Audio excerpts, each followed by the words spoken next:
Yahweh,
Ozamalamu sambe. Ozamalamu. Obowanite kololakai. Ozamalamu Yesu. Alléluia. Alléluia. Bien-aimés, nous allons maintenant louer ces dieux. Nous venons d'adorer, maintenant nous allons louer. Louer les Seigneurs. Alléluia. Alléluia. Alléluia. Amen. Alléluia. Amen. Na hapo sete mutu moko oyo. O batielaka point final na vie na ye o Yesu alongola yango ametela ye maboko. Eza na pensé moko batiko te malanga kama koyemba. Biso tozaba ye. Basi batielaki déjà biso na baserkei. Bakende kokunda biso. Chance na biso ezaki nzela moko ekala biso bakende kokunda. Le Yesu alonaki kometa. Amen. Mwana azonga la bongo nde biso tozonga na soki kaka motu moko basi batiaki na certain akutani na nzela na Yesu ozozanga Alléluia, merci Jésus. Merci Jésus.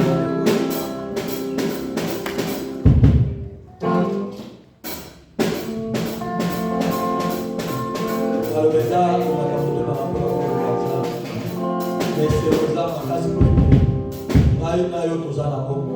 Amen. Tokuti eloko moko epanzali. Amen. Rien du tout. Yo bongani te awe. Yo bongani te awe. Papa na lola yo. Papa na lola yo bongani te. Yo bongani te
Pierre pour recevoir la parole de ce matin. Il a parlé de Salabiso. De la tombe à l'obongisa motema na olobela nzambe.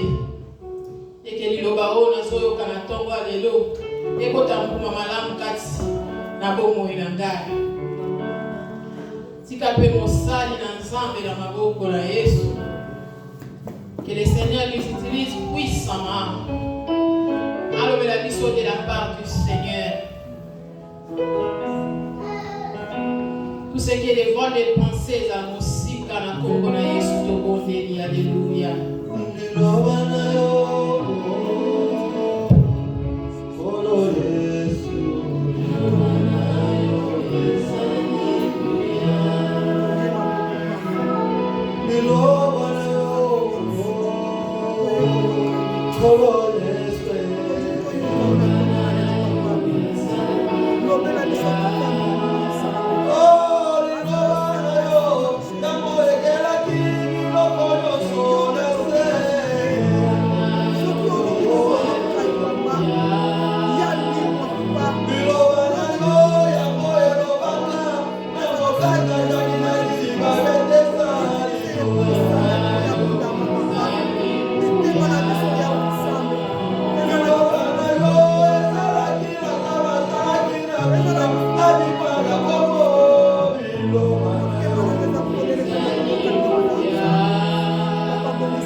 Merci beaucoup, bon dimanche à tous. Que le Seigneur vous bénisse. Bienvenue dans sa présence. Je vous prie de vous lever. Nous allons lire la parole qui nous a créés. Par le respect que nous donnons à ce Dieu, à cette parole qui nous a créés, levons-nous, nous allons lire sa parole. Je suis dans le livre de Genèse 19.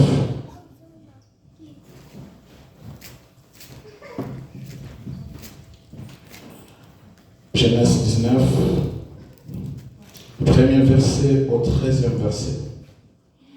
Genèse 19, premier verset au 19e verset, nous pouvons lire dans le nom de Jésus. La Bible nous dit ceci. Le soir, les deux anges arrivèrent à Sodome. Lot était assis à la porte de la ville. En le voyant, il se leva pour aller à leur rencontre. Et se prosternant face contre terre, il leur dit, « S'il vous plaît, mes seigneurs, acceptez de faire un détour et de venir loger dans la maison de votre serviteur. Vous pourrez vous y laver les pieds et vous y passer la nuit avant de poursuivre votre route. » « Non, lui répondirent-ils, nous passerons la nuit sur la place. » Mais l'autre insistant, tant qu'ils finirent par accepter de se rendre dans la maison. Il leur fit préparer un bon repas et cuire du pain sans levain, et ils se mirent à manger. Quand ils furent sur le point de se coucher, la maison fut encerclée par des gens de la ville, tous des hommes de Sodome, jeunes et vieux, étaient venus là des différents quartiers de la ville.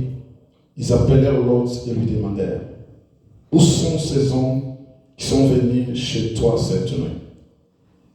Amenez-les-nous pour que nous couchions avec eux. Lot est sorti sur les pas de sa porte et referma la porte derrière lui. Non, mes frères, leur dit-il, je vous en supplie, ne commettez pas le mal. Écoutez, j'ai deux filles qui sont encore vierges. Je vais vous les amener. Vous leur ferez ce qui vous plaira, mais ne touchez pas ces hommes, puisqu'ils sont venus s'abriter sous mon toit. Ôte-toi de là, lui crièrent-ils. Puis ils ajoutèrent: voyez-moi cet individu. Il est venu ici comme étranger, et maintenant il fait jouer au juge. Eh bien, nous t'en ferons voir plus qu'à eux. Puis ils poussèrent violemment Lot du côté et s'approchèrent de la porte pour l'enfoncer. Mais les deux hommes venus chez Lot se saisirent de lui, les ramenèrent vers eux à l'intérieur de la maison et refermèrent la porte. Ils frappèrent d'aveuglement les gens massés à l'entrée de la maison, jeunes et vieux, de sorte qu'ils n'arrivent plus à trouver la porte. Alors les deux hommes dirent à Lot: qu'as-tu encore de ta parenté dans cette ville? Des gens, des fils et des filles. Qui que ce soit, faites-les sortir de là. Car nous allons détruire cette ville parce que des graves accusations contre ses habitants sont montées jusqu'à devant l'Éternel. C'est pourquoi l'Éternel nous a envoyés pour détruire la ville. Parole du Seigneur. Merci beaucoup, veuillez vous asseoir. Aujourd'hui, je vais m'attarder ou je vais continuer sur la lancée de la fois passée. Le Saint-Esprit m'a convaincu de parler d'une chose qui s'est passée dans ce contrée de Sodome et Gomorrhe et qui attira aussi sa colère. Et dimanche passé, je parlais de la doctrine ou le fondement de la sainte doctrine. Quand ces fondements sont renversés, quelle doit être l'attitude du juste? Je dis que le juste devait vivre une vie de repentance qui impliquait la crainte de Dieu et une vie de sanctification. Mais la deuxième des choses, je parlais de la foi. Mais aujourd'hui, je vais terminer l'aspect repentance, la vie de sanctification, la crainte de Dieu. Et le dimanche prochain, si Dieu est levé, nous allons entendre une partie foi. Et nous avons vu l'histoire d'un homme qu'on appelait Noé. À cette époque, Noé était dans un environnement, comme Christ le dit dans le livre de Matthieu 24, que comme c'était à l'époque de Noé, c'est la même chose qui vont venir aussi lors de la venue des fils de l'homme. Les gens vont manger, vont boire, les gens vont se réjouir de toutes sortes de rien. Mais quand Noé, Dieu lui dit de construire l'arche, bien aimé, Noé était en train de parler. Personne ne voulait entrer dans l'arche parce que les gens avaient les regards de tourner vers le monde. Les gens avaient les regards de tourner vers ce qui est au monde. La Bible nous dit, c'est celui qui est l'ami du monde et l'ennemi de Dieu. Mais Noé étant juste, a pris un comportement ou une attitude. En voyant les choses, comment ça s'est passé dans ces contrées, lui, en tant que juste, il dit que je connais le Dieu que je sais, je connais le Dieu que j'ai réussi. Je ne peux pas me souiller comme eux. Je dois craindre mon Dieu. Je dois vivre dans une vie de repentance ou de sanctification. Parce que quand le déluge va venir, enfin que je sois sauvé. Ça, c'était l'attitude de Noé à cette époque-là. Et dans le contexte des choses, les choses ne marchaient pas bien. et le monde où les habitants étaient attachés au monde. Je l'ai dit, les faux prophètes qui se sont introduits dans l'Église ont une seule mission, c'est celle de renverser les fondements bibliques ou des saintes doctrines pour amener les enfants de Dieu à s'attacher aux choses du monde, mais plutôt d'être écartés de la vraie doctrine ou de l'enseignement de l'évangile d'Israël. Ça, c'est les méthodes qui sont utilisées. Et Noé avait compris qu'à ce moment, moi, je ne peux pas m'attacher à ce qui se passe au monde, mais je dois suivre ce que le Seigneur me demande de faire par rapport à ce que moi je suis, un juste, un élu, un peuple mis à part. Je suis du monde, mais je n'appartiens pas de ce monde. Je suis d'un Dieu et je dois suivre sa marche. Je dois faire des choses selon ce que lui me demande de faire. Et quand le déluge est venu, Noé était sauvé. Parce que Noé ne dépendait pas des gens de ce monde. Et l'objectif principal du diable en ce moment, c'est de préparer l'Église, de préparer les enfants de Dieu à l'égarement. Parce que quand il y aura l'enfer, qu'il ne puisse pas partir seul, mais qu'il soit accompagné de plusieurs parmi nous.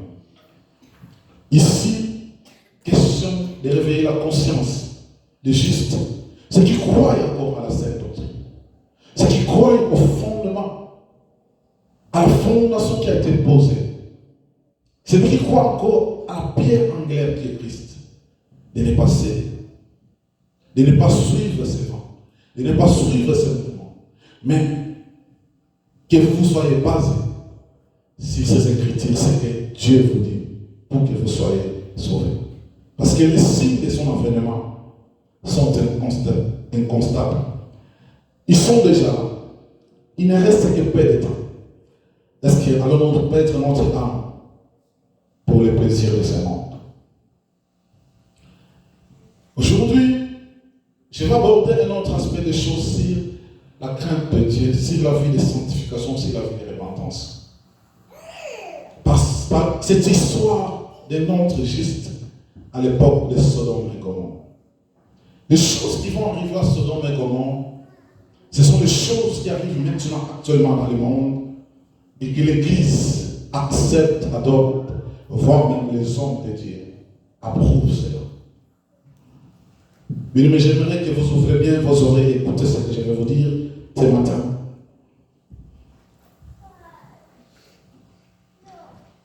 Lot vivait dans une époque où la Bible parle, dans la version que j'ai de ce mère, la Bible parle du mal qui a arrivé au sommet. Mais dans notre version, on parle des cris. Cela veut dire des cris, des péchés de Sodome et Gomorrhe qui sont montés vers Dieu. Ça veut dire que Dieu, dans son trône, il pouvait entendre ces cris, ces bruits de péché. Et quand les cris sont arrivés au sommet, Dieu a décidé d'exterminer cette ville de Sodome et de Gomorrhe. Mais nous allons voir quel est le péché qui est arrivé dans la vie de Sodome et Gomorrhe. C'est vrai, la Bible nous parle de plusieurs péchés. Mais je vais m'attarder à dire, c'était là, c'est ça qui a dit réellement la colère de Dieu. Il y avait eu des péchés. Il y en avait eu beaucoup. Mais il y en a deux, principalement, qui ont amené Dieu d'agir et de briller par le fait ces vies. Lisez avec moi Ézéchiel 16. Et puis nous allons prendre le J du 1er, 7e verset. J n'a qu'un seul chapitre. J du 1er, il n'y a qu'un seul chapitre. Verset 7. Nous prenons Ézéchiel 16, 49 à 50. Et puis nous allons prendre. Celui qui trouve Ézéchiel peut dire apparemment. Ézéchiel chapitre 16, verset 47. 49 à 50. 49 à 50. Voici quels étaient les crimes de Sodome. Est-ce que tout le monde entend ce qu'il dit? Ok, allez-y. Voici quel était le crime de Sodome. Passé. Elle avait de l'or, de l'orgueil.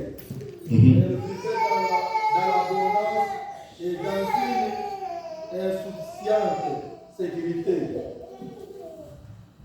Elle se fit et elle ne se soutenait pas. Les mains du malheureux et l'indigent. Elles sont devenues hôtels et elles ont commis des abominations devant moi. Je les ai fait disparaître quand je vis cela. Amen. Bien aimé, retenez ce mot, abomination. Parce que quand je vais avancer, ce mot-là va revenir. Abomination, abomination. Dans la Bible, ce mot-là a été prononcé 152 fois. Abomination. Abomination, bien aimé, veut dire décrire des choses qui sont intolérables ou inacceptables devant Dieu.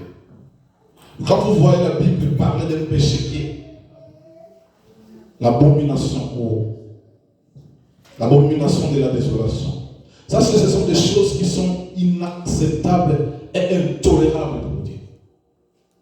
Quand vous entendez seulement ce mot-là, abomination. Ici, Ézéchiel, quand les enfants d'Israël quittent l'Égypte, Dieu conduit ses enfants.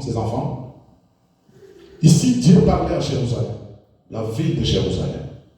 Parce que la ville de Jérusalem, à un moment donné, s'est souillée, a fait des choses abominables devant Dieu. Et Dieu leur disait, regarde ce qui est arrivé à votre sœur Sodome. Ce sont les mêmes choses que Sodome est en train de faire. C'est pour cela que j'ai brûlé ces villes. Ça, c'était, quand vous voyez, frère Paul dit, ils étaient hautains, il n'y avait plus d'amour. Toutes ces choses, ce sont les choses qui s'est passées à Jérusalem. Ce sont les choses qui s'est passées aussi à Sodome et Gomorrhe. C'est pour cela que Dieu, quand il parlait à son serviteur, pour dire aux enfants d'Israël, faites attention. Voyez votre sœur Sodome, ce qui a été les conséquences de ces péchés. Maintenant, ça c'était l'aspect général. Mais ce qui pousse Dieu à exterminer Sodome et Gomorrhe, c'est dans le livre de Jude 1, 7. Lui a dit ceci. Les habitants de Sodome, de Gomorrhe et les villes voisines se sont livrés de la même manière, tenez bien ces bien-aimés, à la débauche. On cherchait des relations sexuelles contre nature. C'est pourquoi ces villes ont été condamnées à un fait éternel. Elles aussi, elles servent ainsi d'exemple. Je ne sais pas dans notre version, qu'est-ce que la Bible dit? De même manière, à la débauche, et on cherchait des relations sexuelles contre nature. Qu'est-ce que ça diffère quoi? Les Sodome et Gomorrhe et les villes voisines qui se livraient comme à l'impudicité et à des vices contre nature sont donnés à exemple, subissant la peine d'un fait éternel. Donc je pense que la débauche, l'autre version donne ça de l'impudicité, mais dans la version sommaire, la deuxième partie que j'aime, la Bible parle, on cherchait des relations sexuelles contre nature. Ça, c'est quelque chose que j'ai beaucoup aimé. Bien aimé, ce qui pousse à l'Éternel de faire descendre le feu du ciel, c'est la débauche et les relations sexuelles contre nature qui se sont installées dans la vie de Sodome et Gomorrhe. Ce sont ces choses-là qui ont poussé Dieu d'exterminer ces villes. C'est vrai que c'était une ville qui commettait des péchés, comme Ézéchiel disait, pour donner l'exemple par rapport à ce qui s'est passé à Jérusalem. Mais ce qui pousse Dieu à exterminer ces villes, ce sont ces deux péchés. Et c'est ça qui va constituer l'enseignement de ce matin. Alléluia. Alléluia. Mais l'ordre sera renversé. Je vais renverser un peu l'ordre pour commencer par les relations sexuelles contre nature. Bien-aimés dans le Seigneur, ouvrez bien les oreilles, écoutez-moi. Je l'ai dit au début de ce message que les faux prophètes et les diables, ils ont eu une mission. La mission qu'ils ont eue, c'est quoi? C'est prendre cette parole, c'est prendre l'évangile d'Israël, c'est prendre la sainte doctrine, les renverser.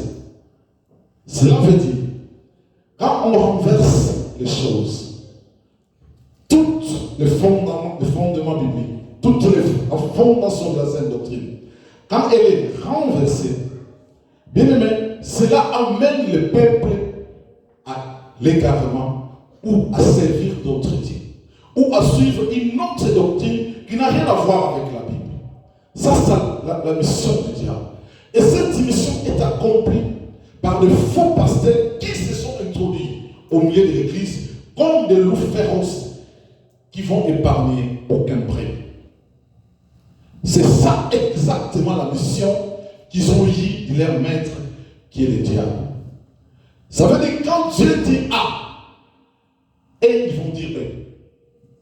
Quand Dieu dit que le commencement c'est A jusqu'à D, et ils vont dire que le commencement c'est D jusqu'à A. Ça veut dire renverser les fondements bibliques ou la sainte doctrine.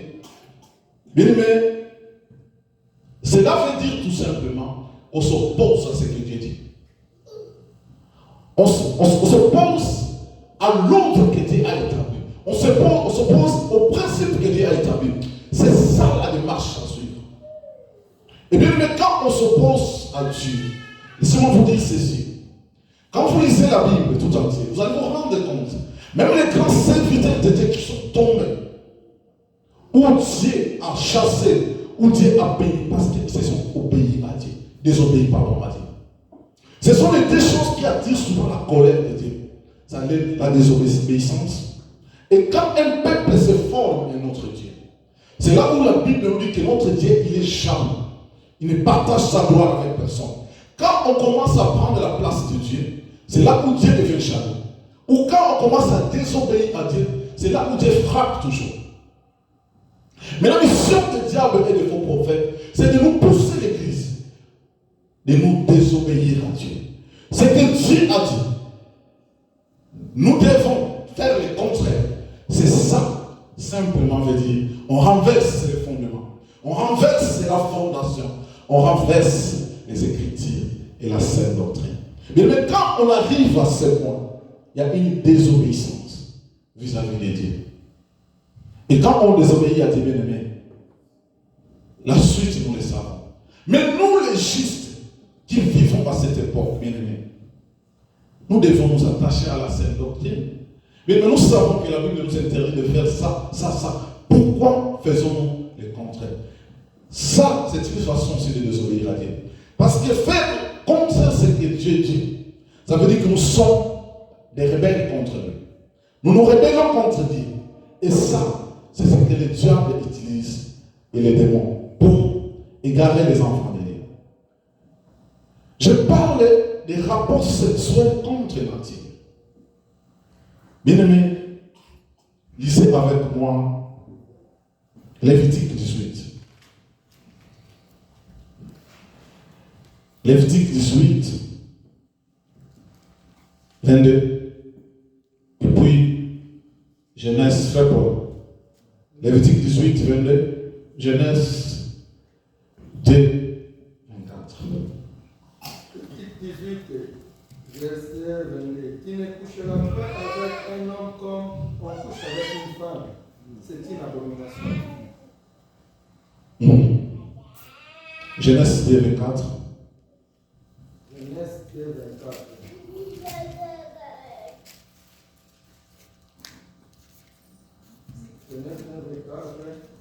C'est pourquoi l'homme quittera son père et sa mère et s'attachera à sa femme. Merci beaucoup, frère Paul. Parce que les gens ont retenu cette version.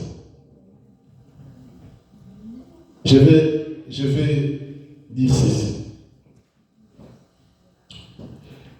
Quand Lot reçoit les anges chez lui à la maison, Vous allez vous rendre compte que les habitants de cette ville ont appris que Lot a reçu des hommes chez lui à la maison. Et ces habitants sont venus voir Lot. Lot, les gens qui sont à l'intérieur de ta maison doivent sortir. Écoutez bien les termes. Parce que nous voulons coucher avec eux. Mais quand vous lisez tous les chapitres 19 de Genèse, vous allez vous rendre compte que Lot les appelait les frères. Ça veut dire que parmi les gens qui sont arrivés, qui sont venus pour coucher avec les anges, il n'y avait que des hommes. Alléluia. Écoutez-moi bien. Vous lisez tous les chapitres 19, vous allez vous rendre compte que Lot les appelait mes frères. Donc, vous allez vous rendre compte que l'impudicité ou les actes sexuels contre nature sont montés dans ces contrées de Sodome et Gomorrhe. Mais Lot étant juste, il sait que Dieu a créé l'homme et la femme et que les rapports sexuels devaient passer entre l'homme et la femme. Mais ces gens veulent coucher avec les hommes qui sont chez lui à la maison. C'est pour ça que Lot leur dit ceci. Prenez les filles qui sont encore vierges, faites-en tout ce que vous voulez faire. Mais laissez ces gens qui sont avec moi. Parce que quoi? Lot était injuste. Il sait que Dieu a créé que deux natures d'espèces sur les hommes. Il y a l'homme et la femme. Et que les rapports sexuels devaient passer entre l'homme et la femme. Mais que ces gens-là venaient présenter chez lui, c'était des choses contre nature, c'était de l'abomination. Et il leur dit, pourquoi voulez-vous que le mal arrive? Parce que lui, il savait que laisser ces gens-là coucher avec des hommes, c'était de l'abomination. C'était une faute grave. C'est pour ça qu'il a pris cette fille, il a présenté ces hommes pour qu'ils couchent avec lui. Mais regardez la réaction de ces hommes, c'était quoi? Ils ont pris Lot. Ils ont poussé Lot.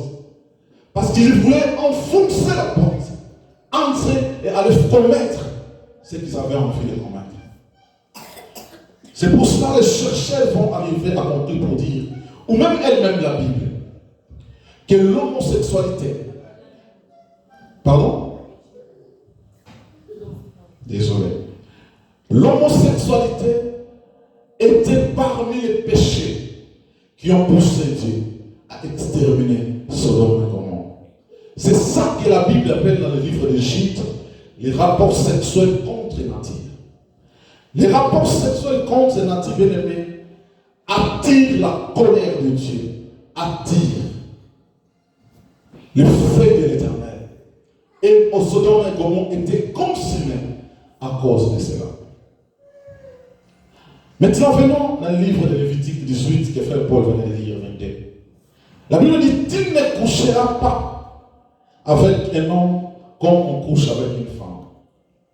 C'est une abomination. Je vous ai dit que chaque fois que vous entendez ce mot abomination, ça veut dire que l'homme a commis un péché qui est inacceptable devant Dieu, que Dieu ne peut pas accepter. Quand l'homme commet de tels péchés devant Dieu, bien aimé, sachez très bien que le sort, c'est la destruction. Le sort, Dieu doit agir. Le livre de Genèse, le commencement de toutes choses, Dieu a dit, l'homme quittera son père et sa mère et s'attachera à sa femme. L'homme va quitter son père et sa mère pour s'attacher à sa femme, non pas un homme va quitter son père et sa mère pour s'attacher à un autre homme. Ou une femme quitter son père et sa mère pour s'attacher à une autre femme. Mais ceux qui commettent ce genre de choses commettent l'abomination. Et ça, c'est ce qui a attiré la colère de Dieu. Dans le verset 23, tu n'auras pas, ça je vais ajouter cela, parce que ces pratiques se font maintenant dans ce monde. Il dit ceci, tu n'auras pas de rapport sexuel avec une bête pour te rendre impur avec elle.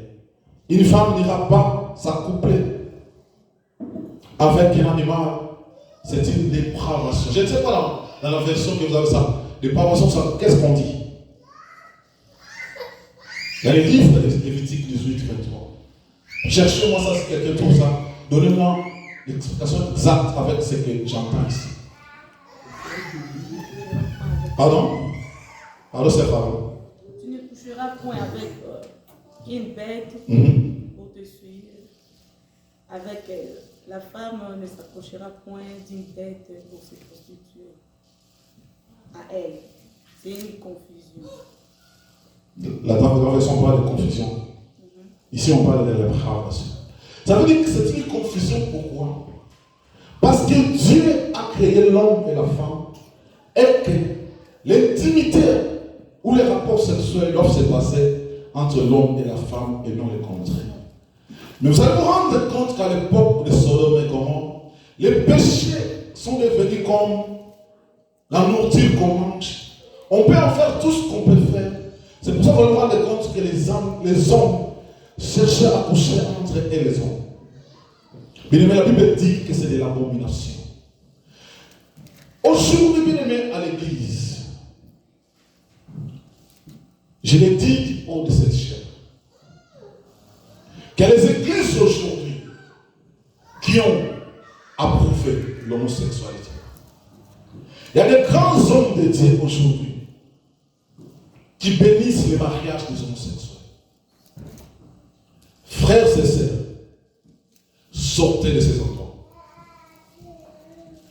Je vous le dis, même ceux qui vont nous suivre sur YouTube, sortez de ces églises. Car vous préparez votre enfer petit à petit. Vous préparez votre enfer petit à petit. Sortez des milliers de ces hommes de Dieu. Sortez des milliers de ces églises. Car ils ont reçu qu'une seule mission. De vous préparer avec leur maître qui est le diable pour vous mener vers l'enfer. Bien aimé, Dieu a créé l'homme et la femme. Dieu n'a pas créé l'homme et l'homme. Dieu n'a pas dit que la procréation passera par l'homme. J'ai suivi un documentaire d'une fille lesbienne à Paris.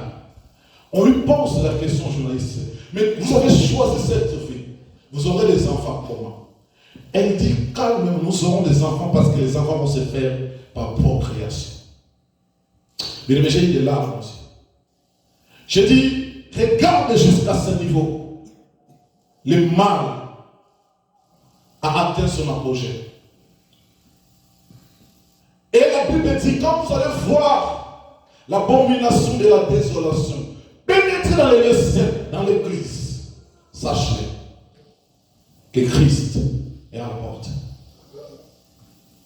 Mais l'homosexualité aujourd'hui est devenue. Il y a certaines entreprises, si vous n'êtes pas homosexuel, on ne fait pas de grandes responsabilités. Vous devez passer par là. Et ce péché, c'est ce que la Bible dit, les actes sexuels et contre nature. Et c'est ça qui a tué Sodome et Gomorrhe. Surtout dans ces pays, les États-Unis sont. Ça ne se cache plus. J'ai travaillé assez rapide dans une entreprise qu'on appelle Nordstrom. Un Africain comme moi faisait des blagues à une blanche. Elle faisait des blagues. Et la blanche lui a dit clairement, et monsieur, arrête, parce que je suis gay. C'est ça, cet Africain est venu me voir pour me dire, pas Jacques, regarde cette sœur, m'a dit. Donc ce n'est plus un sujet tabou. Il n'y a plus la honte dans ça. Il n'y a plus quelque chose où les gens veulent se dire, j'ai honte de le faire. Surtout dans ces pays, les États-Unis. Vous savez, un jour, je suis à Kinshasa, à Libyen exactement, juste en face du campus. De l'autre côté, il y a un bar où, une place où j'avais rendez-vous avec mon petit frère, où on se parlait. Il y avait un monsieur qui était de l'autre côté, parce que c'est un endroit où il y avait des paillotes. Vous êtes dans un paillote de l'autre côté aussi, il y avait un monsieur qui était là. J'étais là en train de discuter avec mon petit frère. Tout d'un coup, je vois un collègue de service qui entre. Quand il entre comme ça, il va directement là où était assis ce monsieur et ils sont embrassés par la bouche. Ça, quand je dis embrasser, ce n'est pas baiser, mais c'est l'embrassement comme on fait avec une femme vraiment. Ils sont suis resté stupéfait, j'ai regardé ses frères. Après, c'est parce qu'il y avait un cadre, un bar et puis il y avait un hôtel. Après, je pense 10-15 minutes, ils se sont pris aider, ils sont entrés à l'hôtel. Je disais ça à ma femme, j'ai dit, quand vous voyez ses frères là au travail, les postes qu'ils occupent, vous vous dites, Seigneur, qu'est-ce que nous avons fait? C'est bon petit de dire, Seigneur, qu'est-ce que nous avons fait? Et je vous dis que c'est un cadre, là où je travaille. C'est vrai que j'entendais parler de ces choses, mais ces choses-là, c'est la première fois, je pense que c'était en 2013.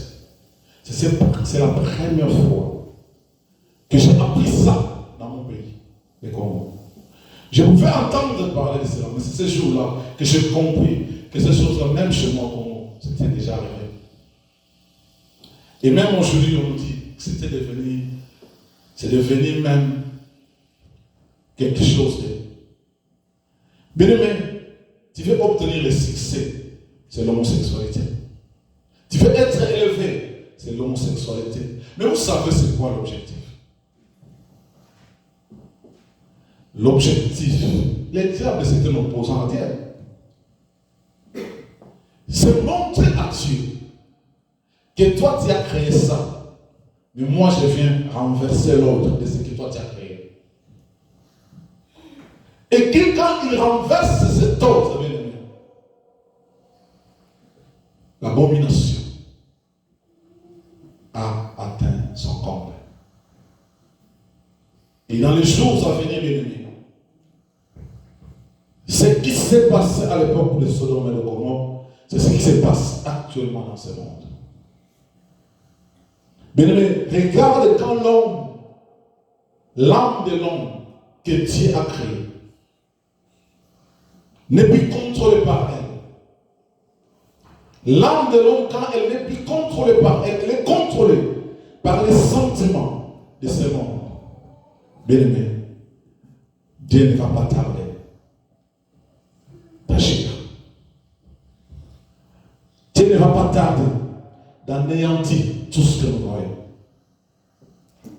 Parce que le péché commence à crier, le péché commence à monter. Le péché commence à atteindre Dieu. Et Dieu, bien-aimé, ne va plus tolérer ça. Dieu ne va plus supporter. Mais vous qui êtes juste, vous savez très bien que ces pratiques sont contre la Bible.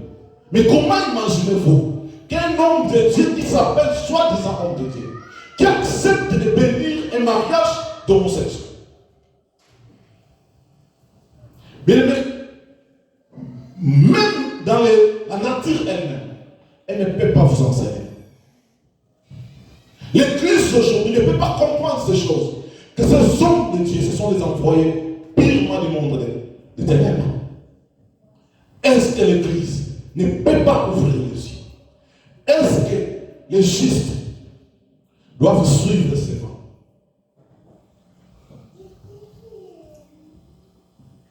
Est-ce que les justes doivent suivre Dieu? Le diable sait qu'en commettant ce genre de choses, l'homme attire la colère de Dieu.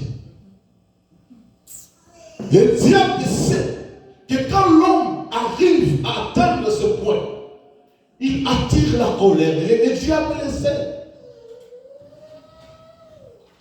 Mais l'Église, pourquoi l'Église est frappée d'aveuglement aujourd'hui? Comment les enfants de Dieu peuvent être stupides, excusez-moi les mots, jusqu'à ce point? Mais est-ce que la Bible que vous avez lue autrefois, est-ce que les enseignements que vous avez reçus autrefois, bien, vous les avez mis où? On les a mis où? Ça veut dire qu'aujourd'hui, le diable apparaît comme c'est l'homme le plus intelligent que Dieu. Ça veut dire qu'il vient contrer Dieu dans ses calculs, dans ses plans. Vous dites que lui, il a créé l'homme et la femme, et la création, ou la procréation passe entre l'homme et la femme. Le diable vient renverser cela. Il dit que l'homme et l'homme peuvent s'aimer, la femme et la femme, elles peuvent s'aimer. Et l'Église aujourd'hui approuve cela. Et vous allez voir dans de telles églises, les gens vont partir. C'est comme des moutons qu'on a menés à l'abattoir. Bien-aimés, on va vous tuer. Quand la Bible nous dit dans le livre de Galates qu'ils vont s'introduire parmi vous, les faux prophètes, les loups féroces qui vont épargner personne, bien-aimés, petit à petit, on vous amène vers l'abattoir. C'est là où on va couper la tête. Et la vie va s'arrêter là. Bien-aimés dans le Seigneur, quittez ce monde. C'est l'enfer que vous préparez, que vous vous préparez. Quittez ces églises. La Bible dit sortez du milieu. Quand vous vous rendez compte que dans une église où les choses sont faites de la manière à renverser ce que la Bible nous dit, bien-aimé, Dieu n'est pas le maître de cette église. Dieu n'est pas le Seigneur dans cette église. Mais cette église appartient au diable avec ses disciples. Sortez du milieu. Sortez du milieu de bien-aimés. Parce que l'abomination a atteint aujourd'hui l'église. C'est entré aujourd'hui à l'église. Mais nous pouvons rester les mains croisées. Comme c'est juste l'autre qui comprenait que ces hommes étaient en train de demander quelque chose qui était abominable aux yeux de Dieu. Il a dit, prenez les filles, elles sont encore vierges. Faites-en tout ce que vous voulez faire. Parce qu'ils savaient que les rapports sexuels normaux que Dieu a créés ou que Dieu a ordonné, ça ne se passe entre l'homme et la femme. Non, le contraire. Mais le mal, le péché a atteint un niveau où les hommes regardaient l'autre pour nous dire, toi qui es étranger, qu'est-ce que tu veux nous montrer? Bien-aimés dans le Seigneur, l'Église aujourd'hui est appelée à vivre une délivrance spirituelle.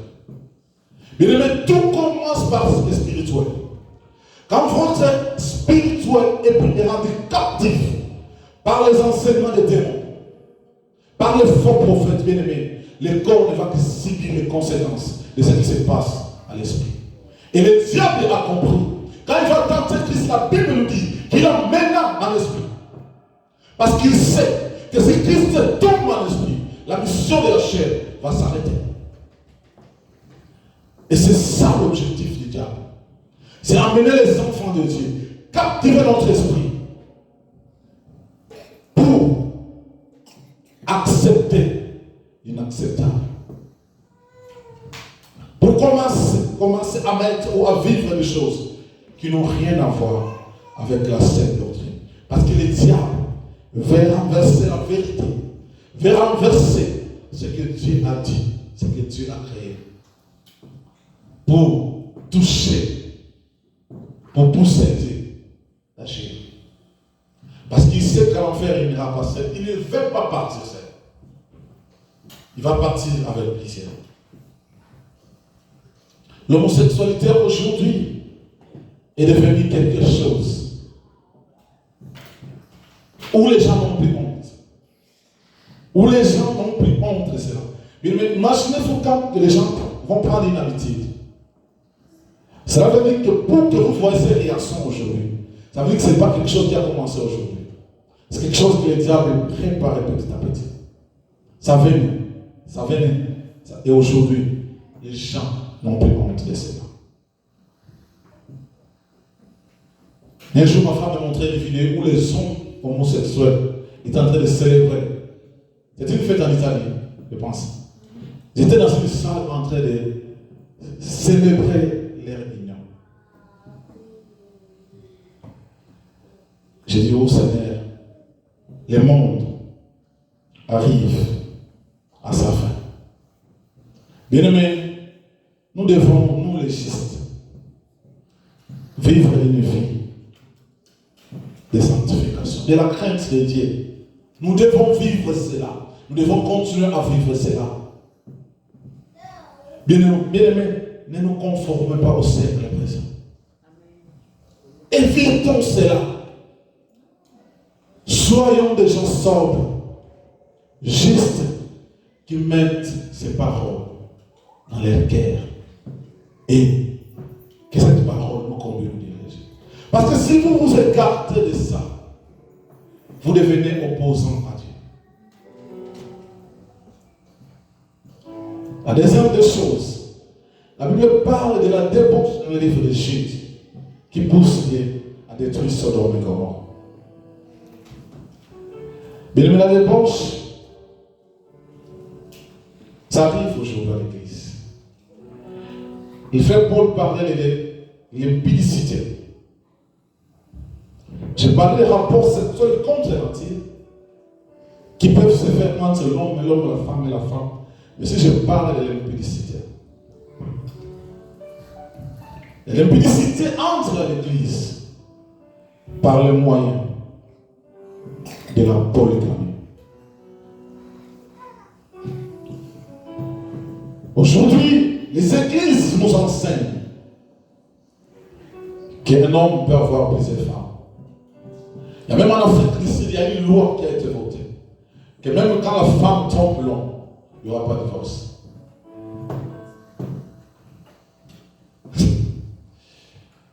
Donc Christ dit qu'on peut se séparer de sa femme quand celle-ci a trompé son mari. Mais le monde vous dit, même si la femme trompait son mari, il n'y aura pas de divorce. Les fondements bibliques sont renversés. Bien aimé, je vais m'appesantir, c'est là aussi la polygamie. Parce que l'Église est amenée aussi à accepter ce genre de choses. L'Église est amenée à accepter ce genre de choses. Et nos pasteurs d'aujourd'hui peuvent avoir 2-3 femmes. Ils vous disent que c'est biblique. Mais laissez-moi passer le mystère de la parole du Seigneur. Lisez avec moi 1 Corinthiens 7, 1 à 2, et puis 1 Timothée 3 à 2. Et je vais lire aussi le verset biblique là, que les hommes de Dieu utilisent pour soutenir ce genre de choses. Faites pour mettre pas prêt. Vous avez l'enfant avec vous, je lis alors. Je cherche rapidement. 1 Corinthiens chapitre 7. Ah, merci, c'est la femme. Pour ce qui concerne les choses dont vous m'avez écrit, je pense qu'il est bon pour l'homme de ne point toucher sa peau, de ne point toucher de femme. Toutefois, pour éviter l'impudicité, que chacun ait sa femme et que chaque femme ait son mari. Merci beaucoup, ma soeur. Ça, c'est 1 Corinthiens. Lisez maintenant 1 Timothée, chapitre 3. Mais ici, la question qui avait été posée à Paul. Parce qu'il y a des hommes qui désirent de ne pas se marier. Il y a des hommes qui désirent se marier. C'est pour ça que l'apôtre Paul dit, si vous n'avez pas besoin de vous marier, abstenez-vous. Mais si vous avez besoin, que vous n'allez pas vous abstenir par rapport à l'impudicité, mariez-vous d'une femme et que la femme se marie d'elle. Mais lisez-moi 1 Timothée 3. La Bible dit ceci. Il faut toutefois que les dirigeants soient un homme irréprochable, mari fidèle à sa femme. Ça, c'est la version sévère. Quelqu'un peut me lire une autre version. 1 Timothée 2, 3. 1 Timothée, chapitre 3, le verset 2. Merci beaucoup, ma sœur Ginette. Cette parole est certaine. Si quelqu'un aspire à la chair de vin, il désire y faire la excellente. Il faut donc que le vin soit irréprochable, mari d'une seule femme. Merci, arrêtez-vous alors, sœur. Mais dans cette parole, on la met. L'église, cette parole, on la met. Celui qui aspire de devenir évêque. Ici, dans la version que j'ai, on me dit, c'est celui qui aspire de faire quoi? De diriger. Et t'appelle irréprochable, mari, fidèle d'une seule femme. Mais ce problème de la polygamie, ça vient. Je vais lire ma version que la sœur Fallon m'a lue. Laissez-moi lire la version Seigneur de 1 Corinthiens chapitre 7. Écoutez ce que la version Seigneur dit.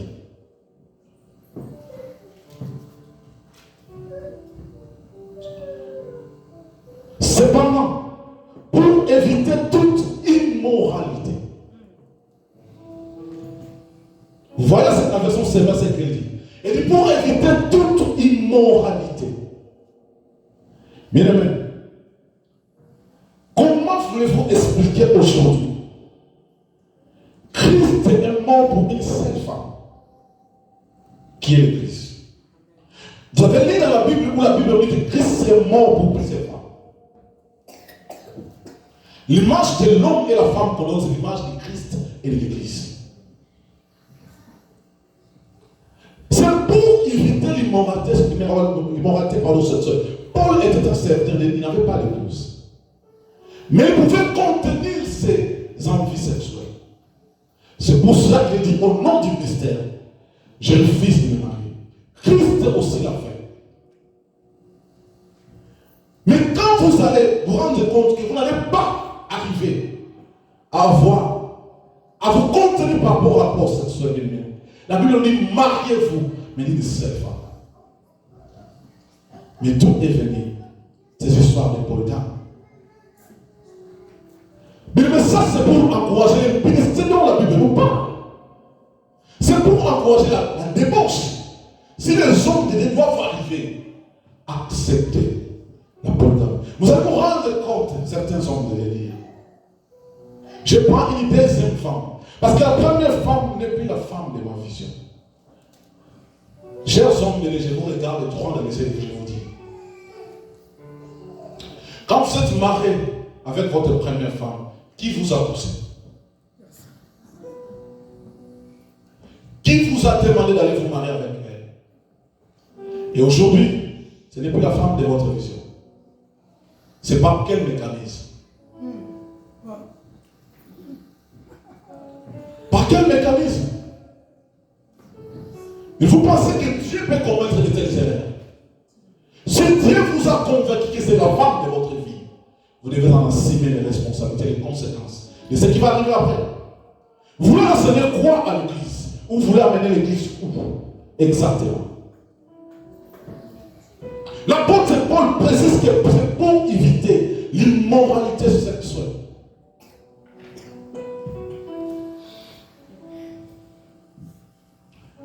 Et vous allez vous rendre compte que les hommes de Dieu qui prêchent de telles choses, ils ont le soutien des grands hommes d'affaires.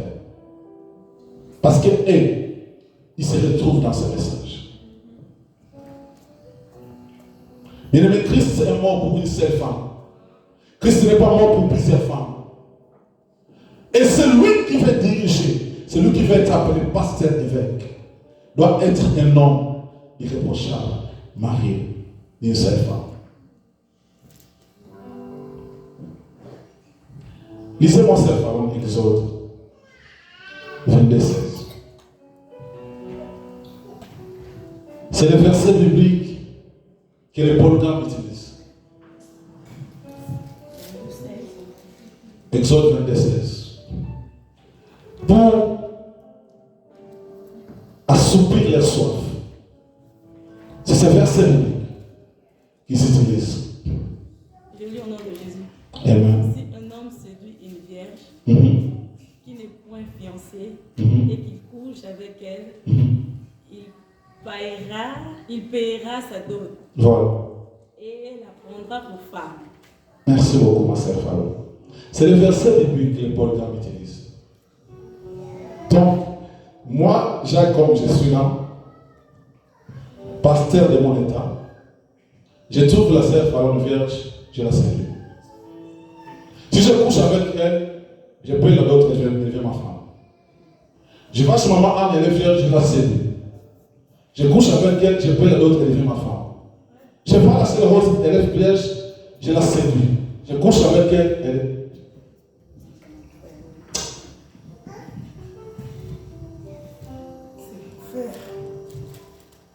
Bien-aimés mes Seigneurs, sauvez votre âme. Sauvez votre âme, je vous en prie.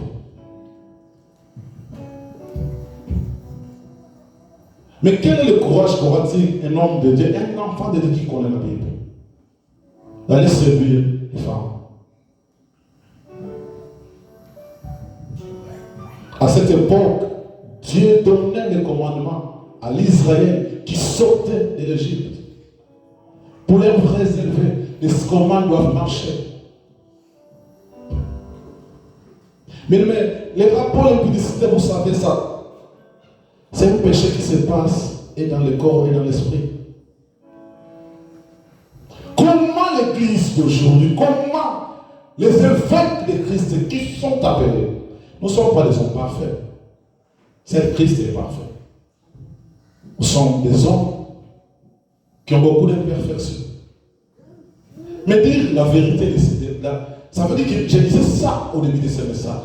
Quand on m'envoie chez moi, à Kabeyakamwanga, pour aller payer les anciens là-bas, par le ministère des Finances, je ne vais qu'exécuter le paiement. On m'a donné 100 000 $ pour aller payer les enseignants. Je ne vais pas payer 100 000 $. Je n'ajoute ni $1 ni $2.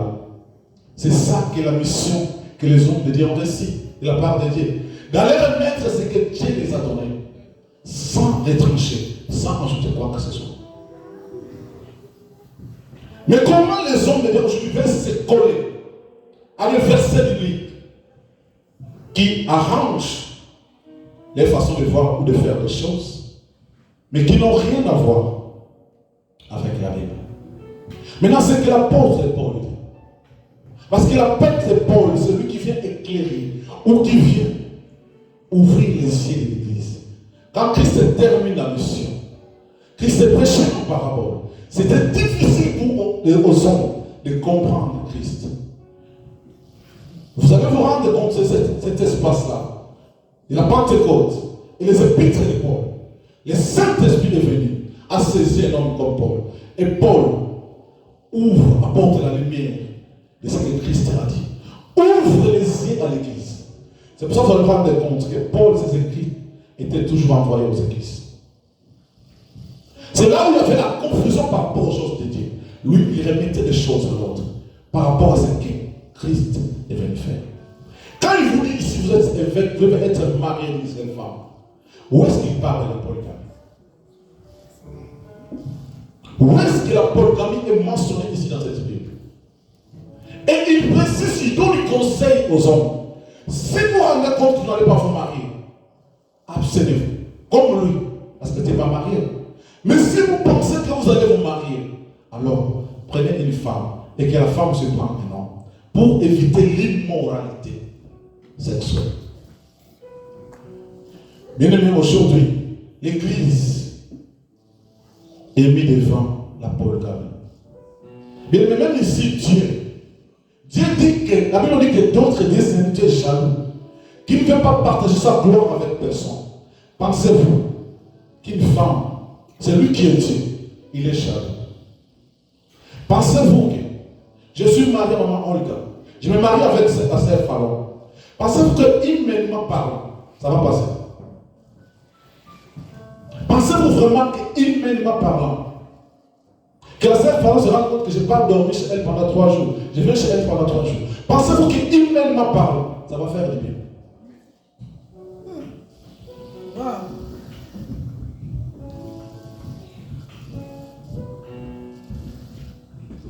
Mais nous arrêtons de blaguer avec les choses de Dieu. Arrêtons, chers hommes de Dieu, de jouer avec les enfants de Dieu. Ce n'est pas nos choses, mais c'est Dieu qui les a établis pour nous. C'est Dieu, quand on met une statue, que les gens commencent à adorer, l'autre Dieu qui a créé les cieux et la terre, il est jaloux de cela. Parce qu'il veut partager sa gloire avec personne. comment imaginez-vous que la femme que vous avez mariée? Vous allez prendre une autre. Vous allez prendre une deuxième. Vous allez prendre une troisième. On va vous parler de Salomon qui avait 1000 femmes. Arrêtons ça. Arrêtons ça. Pensez pourquoi Salomon avait 1000 femmes, il la laisse chez tous les 1000 femmes. Tout ça là, vous avez 1000 femmes.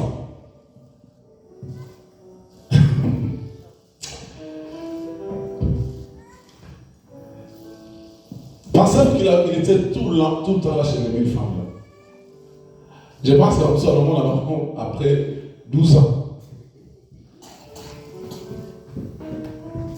Comment tu vas te partager? Tu vas te partager comment? Dites-le-moi. Comment vous allez faire? Comment?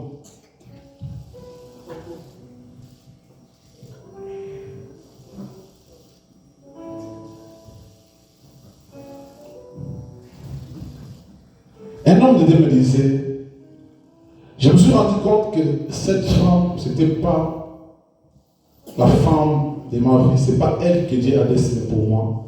C'est pour ça que j'ai divorcé.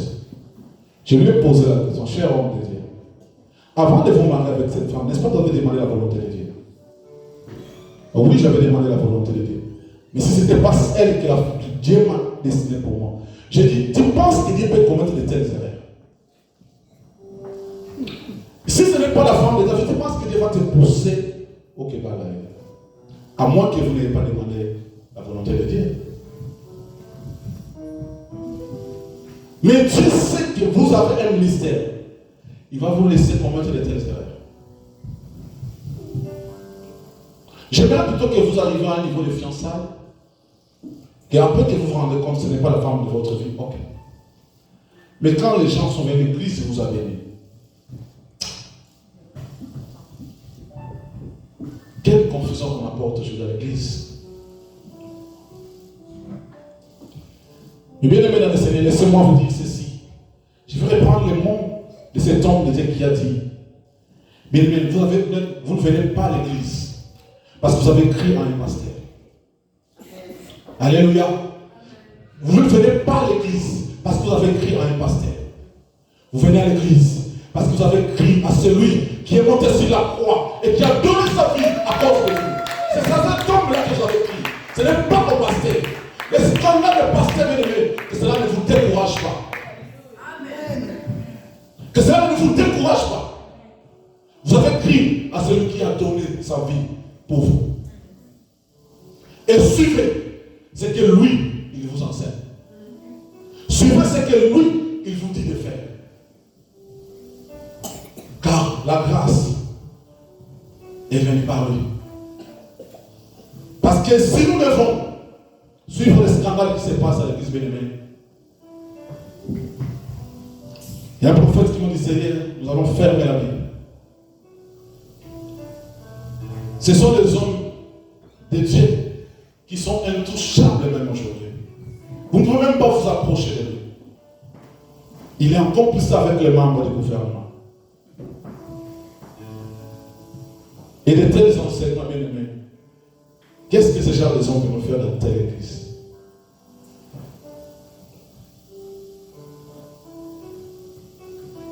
Je vous avais dit quelques dimanches passés, c'est un pasteur où 3/4 des fidèles ont quitté l'église. Parce que le message dérangeait ceux qui donnaient les moyens, ceux qui donnaient l'argent.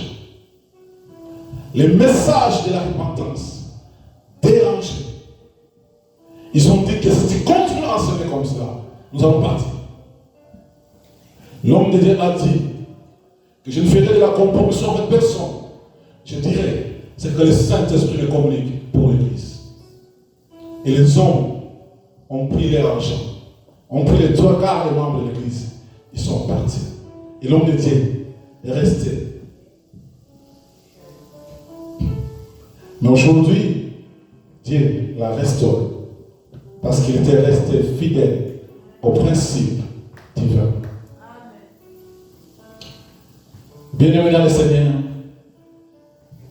il y en a beaucoup à dire. Mais je m'arrête là aujourd'hui. L'autre a subi les conséquences de sa justice devant Dieu. Il a été épargné de ce monde, de son monde, Sodome et Gomorrhe, qui est devenu un monde pervers.